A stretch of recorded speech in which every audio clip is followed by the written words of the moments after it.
Hey everybody, I wasn't really planning on making the ranking my favorite Trails games from best to not quite as best video that absolutely every single JRPG YouTuber does. I knew I was going to do it at some point, but I didn't think I was going to do it so soon. But with Trails in the Sky Remake's demo out, there's a very particular reason why I wanted to make this now before I pick up the demo probably this weekend and play through it.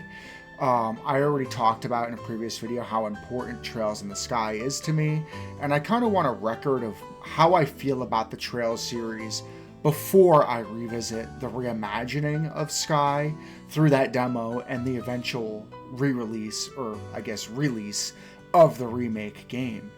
So I wanted to do this now. This video is going to be a little bit different than my typical videos. It's going to be more off the cuff, less edited. There's no script here. I only just wrote down my ranking of these games. I will say, I think everybody who makes these tier lists in the JRPG community says the same thing, but I want to say it too, right? Firstly, this is my opinion. It doesn't mean that my opinion's right. I have some very particular and I think niche biases here that you might not share. And in fact, most of the Trails fandom, from what I can tell, doesn't share. There's going to be some real hot takes here. I'm not doing it to be a contrarian. These are my sincere opinions, but still try to be gentle on me. I'm a brand new YouTuber, I'm teeny tiny, and I wanted to make my own list, right? And the other thing is, even the very lowest ranked game on this list, for me, is a good game. I love the Trails series. It's probably my favorite RPG series of all time. And so just because I put a game at the bottom of this list doesn't mean that I think it's a bad game, right? It just means it's my least favorite in my favorite series. You follow? And again, unique biases here. So I don't expect my list to be definitive, but you know, maybe there's somebody out there who will look at my biases as I explain them and say, hey, you know what? Nobody else in the Trails community did articulate it like that. And I do really like the setup games a lot more than they do. Spoiler alert, I love the setup games. So these are going to be some of the biases coming in here. All right, with all of that disclaiming out of the way, let's jump in, shall we? So let's just jump into Did Not Play. And for me, that'll be Nayuta Boundless Trails. I'm aware of it. I'm pretty sure you play Nayuta Herschel. Is that his name, right? Toa's grandfather. I read about it. I saw it. It didn't really appeal to me. I'm much more of a, traditional RPG, turn-based combat, party, that sort of stuff. Action RPGs are less my speed. And as far as I can tell, so far, this game doesn't seem to be integral to the overall Trails story. I invite anybody to tell me I'm wrong and that maybe I should play this to get a better understanding of the story. But for now, it seems like, from what I can tell, I don't need to play it. And frankly, I probably won't unless I hear otherwise. Okay, so moving on. We only have one game in the D tier, and it is the game that I had just recently played through and beat. And I'm so sorry to have to do this, but that'll be Trails Through Daybreak 2 for me. I wish I didn't have to put this game this low, because I love the Daybreak arc so far overall. Van's my favorite protagonist. I'm loving Calvard. I love Edith. The combat system is the best in the entire series, and the characters in the main are excellent. There's really a lot to love here. I'm going to be releasing a full review of Daybreak 2 probably within the next few days. I'm going to be messing with the Sky demo. We'll get to it. I just finished this game. But just to excuse why it's so low on this list, for me that's really two. I really didn't buy into the Marhian Garten. To me it just felt like padding. I'm not, especially in this early of an arc game, like, again, for third and the Reverie, this kind of mechanic makes more sense because it's more of like a connective game, an epilogue to bring a bunch of characters together, and these sort of weird virtual spaces work better for that, and I will fully grant that. But Daybreak 2 is basically another setup game, and the Mjarhin Garten just felt like padding. And I'm not a big fan of those randomly generated dungeons. We'll talk a little bit more about those with Reverie in the third as well. But that wasn't my big complaint with Daybreak 2. My big complaints are that the villain presence is weak. I don't really buy into the main antagonist as much. We'll talk again more about that in my main review. And we'll also talk more about the big mechanic, and this is, I guess, a minor spoiler. It reveals itself pretty early in the prologue, right? And I guess I'll say this now, guys. If you are super spoiler sensitive, you probably shouldn't be watching or ranking the Trails game video. I'm not going to do any major spoilers here, but to talk about some things, I'm going to spoil a couple of things. Okay, the time loops and the time reset mechanics in Daybreak 2 that come from the Genesis, they just get excruciating. And as the game goes on, they happen more and more. I will talk in exhaustive detail because I think I have a unique perspective as to why they are really egregious. It isn't just the sort of backtracking and replaying. For the most part, I think it handles that kind of well. There's very little like duplicated scenes, and scenes are skippable anyway. It's something else, and it's a big problem from my point of view. And for that reason alone, Daybreak 2 goes at the bottom of my tier list. Moving on for me, and this is already going to be a hot take, but and I should say Daybreak 2 is the only game in my D tier. But at the bottom of my C tier is Trails of Cold Steel 3. And guys, put away the pitchforks, please. Let me explain myself. There's a couple of problems I have with Cold Steel 3. First of all, it's way too long. It's another setup game in the Trail series, right? In the Cold Steel arc, and it's the second setup game in the Cold Steel arc, and it is just an absurdly huge game. That's one problem with it. The second problem, and I guess I'll just get this out of the way now, the Steel arc is my least favorite arc. Reen is my least favorite of the Trails protagonists. So, I'm already Reen fatigued by Cold Steel 3. And to make matters worse, I didn't really buy into the new Class 7. The only member of the new Class 7 who I really liked personally was Yuna. I like her quite a bit, but even with Yuna, she, to me, kind of feels like a cross between Lloyd and Estelle. And we have Lloyd and Estelle at home. You know what I'm saying? Now, Cold Steel 3 did still have some really big moments. It has an awesome ending, I will say. And the main villain, I won't name him. You know. He is the best villain in the entire Sky series, in my opinion. And so he does a lot of work to carry this game. But I did not really bond or attach to the new Class 7. And this game spends a lot of time building them up and setting them up. Muse was especially grating. And to me, that brings it down this far. Again, I love every Trails game, so I love Trails of Cold Steel 3. And I'll say the soundtrack, the OST in Cold Steel 3 is so good. And that helps lift it up too. But, some games gotta be this far down on my list. And to me, it's Cold Steel 3. Coming up next, and guys, I already said that the Cold Steel arc is my least favorite arc. For me, the next lowest one is actually Cold Steel 2. Cold Steel 2 has a couple of problems. The big one, and this is kind of internet famous, is that you have to play it twice to get a major character reveal. And to me, that is just the cardinal sin of JRPG or game design altogether. In my opinion, you should never make a game have to be played through twice to even get kind of minor character information or reveals.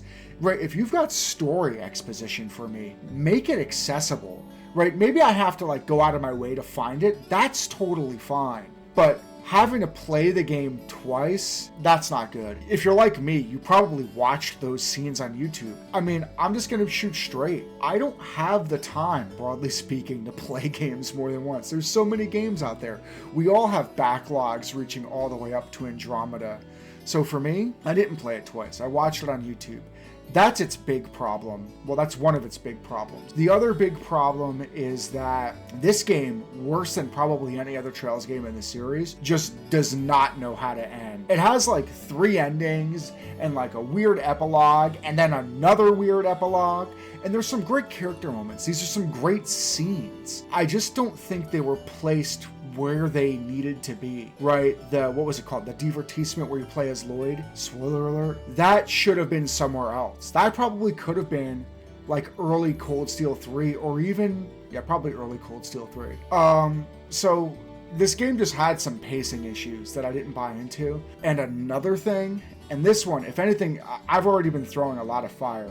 If anything's gonna get me into real trouble, it's also that I do not love the Divine Knights. I don't hate them, I just don't love them. I don't really dig the fantastical elements in Trails as much as the more technological and geopolitical elements. And that will be much more clear when we talk about my favorite games in this series. The Divine Knights to me just felt kind of out of left field when they first came in, a little kitchen sink. And Valimar, who's really cool, I love him, okay? But like, there's so many characters to develop, and a robot is taking so much limelight, and the cat that kind of helps guide you along with it, not a fan. So Cold Steel 2 goes that low to me for that reason. Next is Cold Steel 4. One of my favorite YouTubers is the Kiseki Nut, and he loves Cold Steel 4.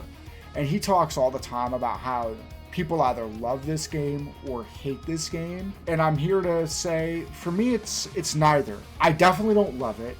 It's just, talk about kitchen sink. Cold Steel 4 is so overhuge with so many arcs and so many things going on, and so many of these battles that don't go like anywhere until the end of the game. It's like people are just scrimmaging on the world stage until like the Divine Knights start clashing and everything. To me, Cold Steel 4, it has a lot of great character development, but it kind of chickens out in some ways that I'm not going to spoil.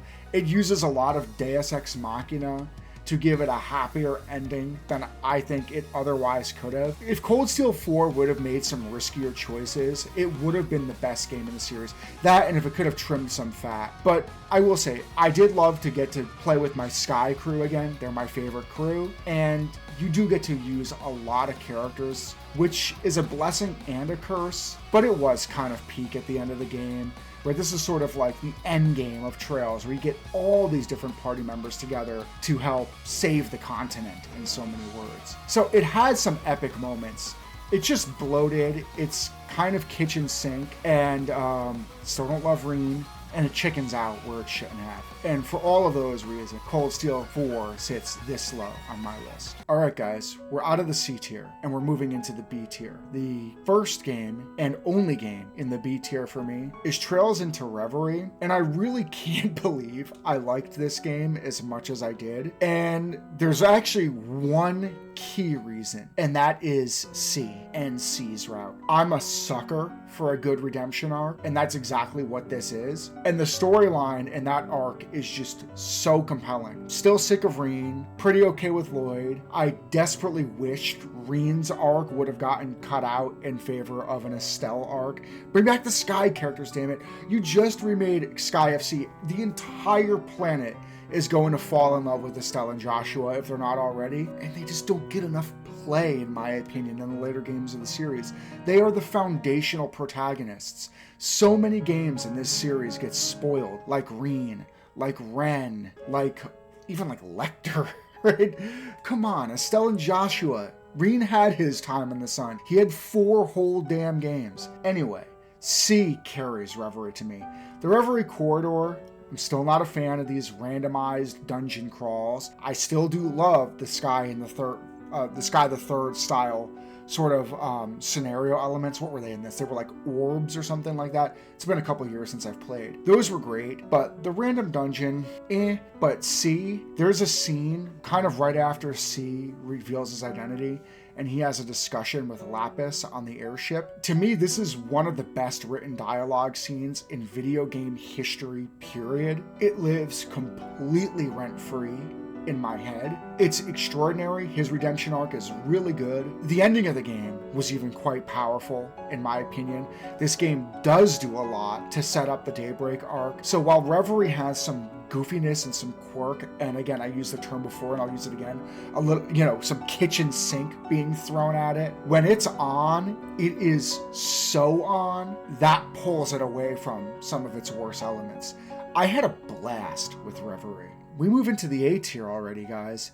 These are really excellent games. And for me, the bottom of the A tier is Trails in the Sky the Third. Trails in the Sky the Third, I can remember when I first played it, and I played the series in perfect chronological order, except for some of the Crossbell and Steel games, but I played 1, 2, and 3 Sky 1, 2, and 3 in order. And I can remember when I first played this game, I had a lot of apprehension. For starters, at first, I did not like Kevin all through Sky 2nd chapter, and I didn't like him for a while in 3rd.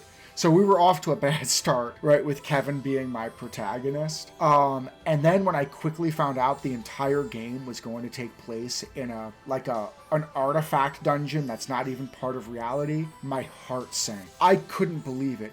And my big complaint, and by the way, I complained about this in forums then, back in 2017, was it? And I'll complain about it now. Sky especially, but Trails overall.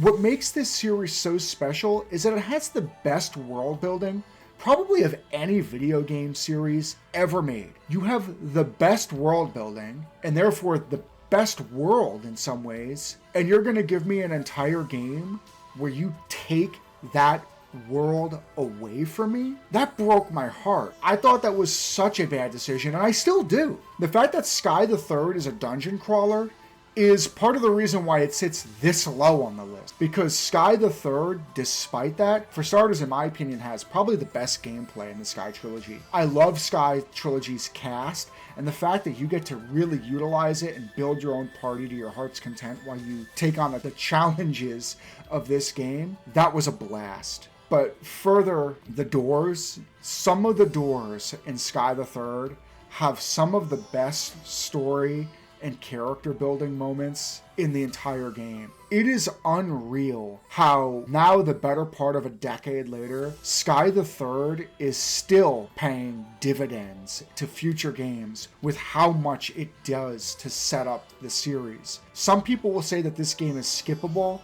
In my opinion, it is absolutely not skippable. For starters, this game was still a blast to play, even without our lovely Zemuria being part of the game. And secondly, these doors really do hit hard. Star Door number 15, anybody? If you know, you know.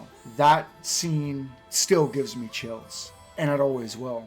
Okay, probably the hottest take I'm going to make in this entire list is right here, because my next game in the A tier is Trails of Cold Steel 1. Now, I've watched a lot of Trails tier lists in my day. This game always sits somewhere very close to the bottom, and the complaints you'll hear about this game is that it's really cyclical. It's really formulaic. The gameplay loop is really kind of on the nose and on rails in a way. But you know something? Guys, I'm 38. I've been playing JRPGs for a very long time, since the late 80s. Every game has a gameplay loop. Just some games do a better job at making the illusion that they don't. But let's just be real with ourselves for a minute, right? It's like story, town, dungeon, story, town, dungeon. That's a pretty typical gameplay loop, something like that. Or maybe it's more like story, town, exploration, dungeon, repeat, something like that. So yes, Cold Steel has this, but the reason why Cold Steel sits this high for me, well, there's a couple of reasons. For starters, I said very early on in this video, I am a sucker for setup games. I absolutely adore the setup games in the Trail series. You get to explore, every area is new, right? You get to explore all these new areas, acquaint with these areas, and the Trails world feels so real and so alive that it's always just a treat to get to take in all of these areas for the first time. But also, the setup games do a really good job at setting up these tension that are sort of percolating just beneath the surface, right? You don't quite know what's wrong yet. You definitely don't know quite who's friend or foe. Every single Trails arc, right, has characters with big reveals, big twists, double identities, and secret identities. And when all of that is still beneath the surface and you're trying to put the pieces of the puzzle together, that for me is Trails where I'm having the absolute most fun with it. I gotta tell you guys, you might not remember this, but Cold Steel 1 has a ton of that. There's so much mystery in this game and so many pieces that you're trying to put together as you're trying to unpack these tensions in Erebonia along the way. It's excellent. And you know something? I don't hate the school setting at all. I mean, look, the Steel arc especially has the hugest, most ensemble cast in the entire series. I mean, Class 7 alone had, what, like 10 characters or something like that. That's a huge main cast, and then the rest of the school goes to serve as secondary characters, and then there's characters outside of the school altogether. So the school is useful as being this sort of return hub where you can routinely characterize all of these characters without the game feeling really, really contrived, which, by the way, later entries do. Have you guys noticed that in later entries of the Trail series, it's just like every major character just starts showing up in every city and every vacation, and it feels really contrived? Well, it doesn't feel contrived in Steel because they have a routine. It's lore excuse that everybody's going to school here, right? Everybody lives in Trista. So I loved all of that. And I actually think Steel has some fun gameplay too. And also, and this is true, I said this about Steel 3, but this is true of all of Steel. Steel has maybe the best OST in the entire series. And Steel 1's boss battle, just that music just absolutely bangs. There is a lot going for Steel. And I had an absolute blast the first time I played through this game. And a lot of people rank it a lot lower. But again, I like the Trails series when it focuses more on characters, when it focuses more on geopolitics, when it's more intimate and less fantastical, less kitchen sink, less magic, less huge mega dungeons, some of which are imaginary, less giant mechs and robots that are powered by ancient divine beasts, less superpowers, less space aliens, and all of these other weird things. I get it. These are part of the Trail series, but where I enjoy much more grounded scenario, and Steel delivers that in spades. So I loved it. Moving on is Trails to Azure. And this one might catch me a lot of flack too, because I know for a lot of Trails fans, this sits somewhere really close to the top. I know it sits at the top of the Kiseki Nuts list. And look, Trails to Azure is amazing, okay? This is still pretty high on my list. It's the top of my A tier, okay? And I absolutely adore this game. I don't adore it for the same reasons that a lot of other people do. I mean, for starters, in my opinion, Lloyd is one of the weaker protagonists. I love him. He's a good little golden retriever detective boy, right? But he's a little bland by comparison to some of the other protags. My opinion, take it up with me in the comments, I guess, if you disagree. So that works against the Crossbell duology a bit on its own. And Azure, I did not like the weirdness and, that happens at the end of the game. It is what it is, but I will say this.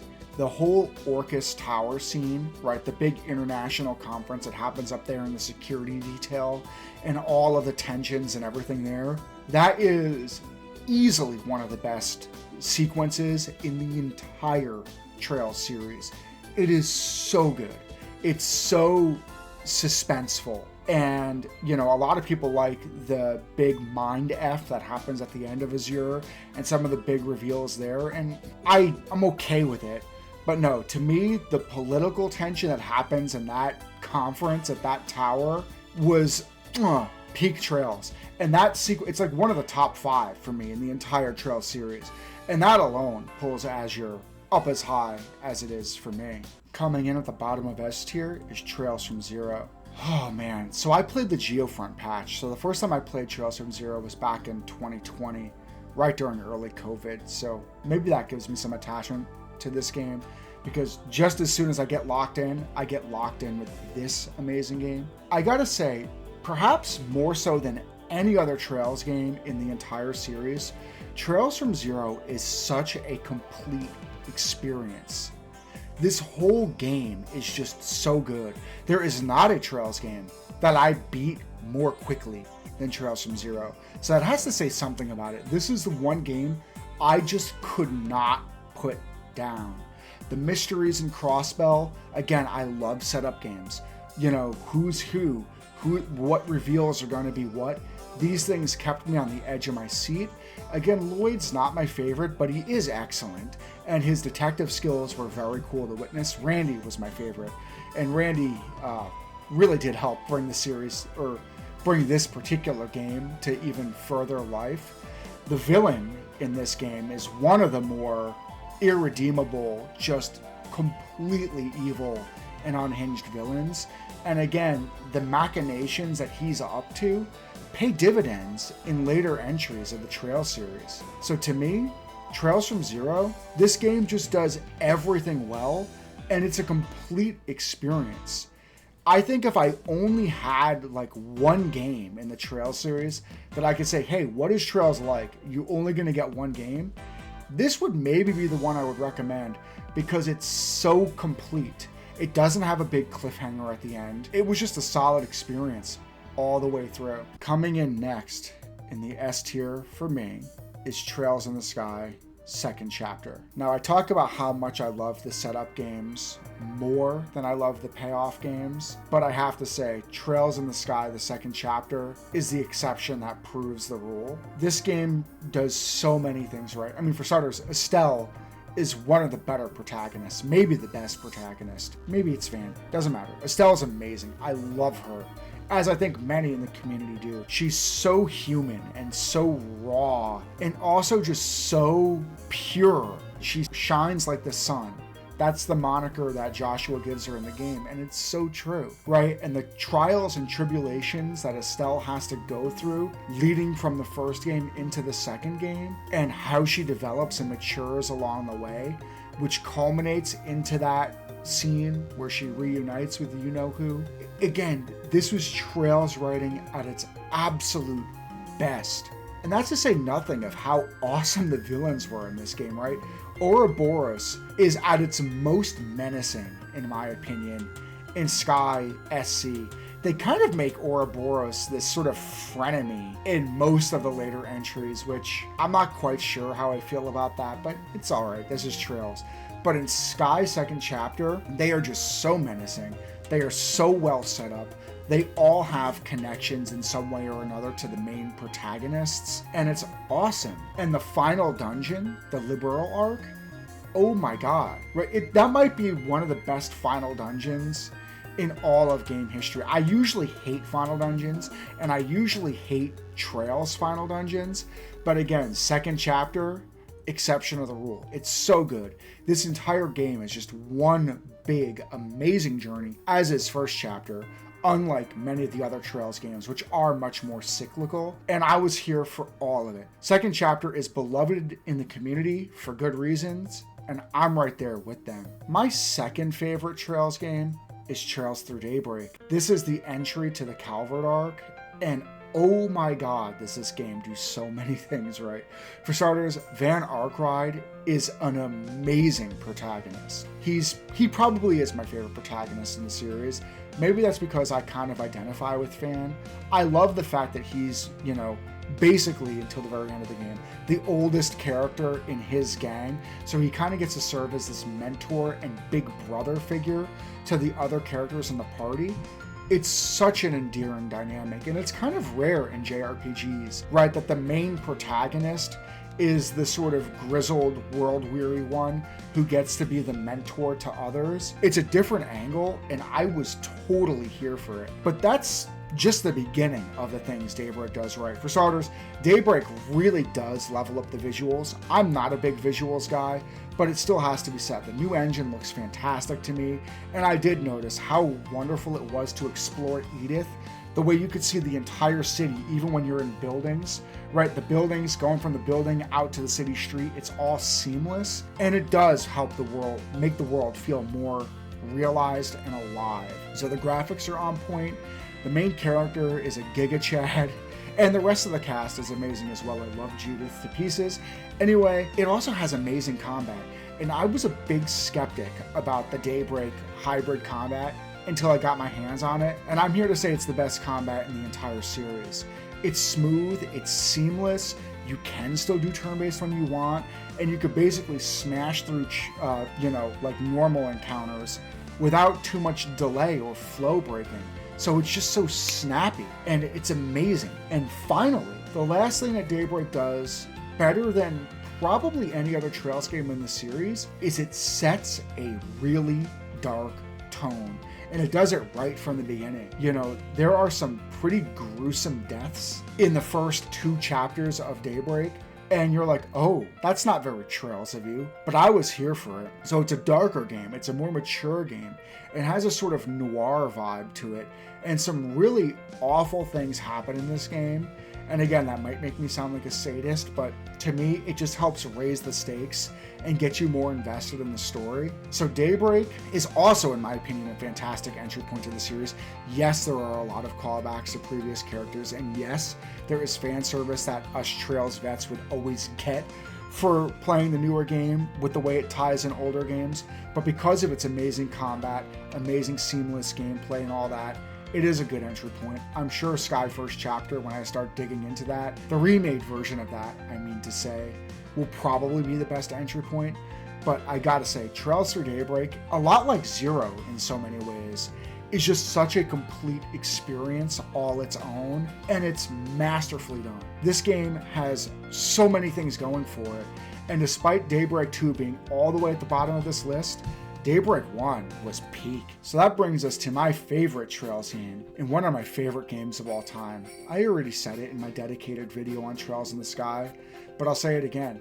This is a top 3 of all time games for me. And there's a lot of reasons for that, and some of them are deeply personal. I explained that in my video with this as well. But I rate this game so highly because better than any other game in the Trail series, and possibly better than any other game that has ever been created, Trails in the Sky does so much with so little. Giant robots, ancient magical beasts and deities, pseudo-space alien people, right? Massive technological catastrophes that create these big, ancient, glowing trees and spires, time resets, and people turning into demons. There's none of that. And it doesn't need any of that. You have a pair of step-siblings who are a little conflicted about their feelings for each other, and a mysterious prologue that makes you wonder a lot about the past of one of those siblings. Dad goes missing.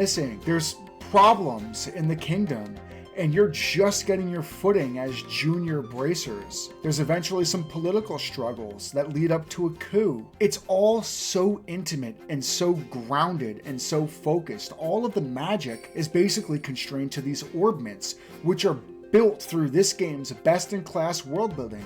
Sky probably has the best world building in the entire series, and of course it needs it because it's the foundation of this legendary series. But these are the reasons why it's my favorite game.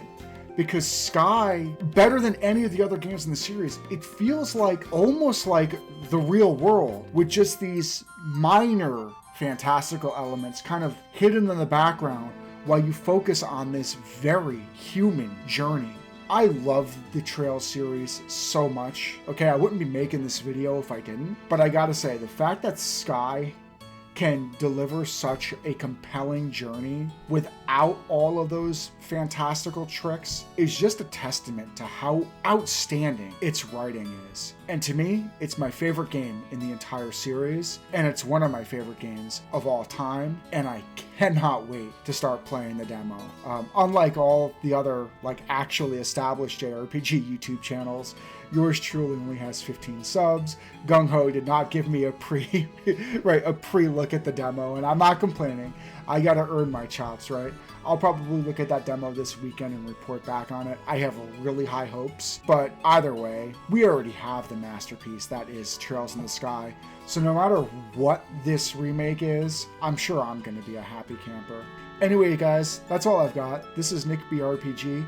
If you had fun watching me make this list, consider giving me a like and a sub. I'm a brand new channel, still learning all of this as I go, and I plan to keep going. Otherwise, I'll catch you in the next one.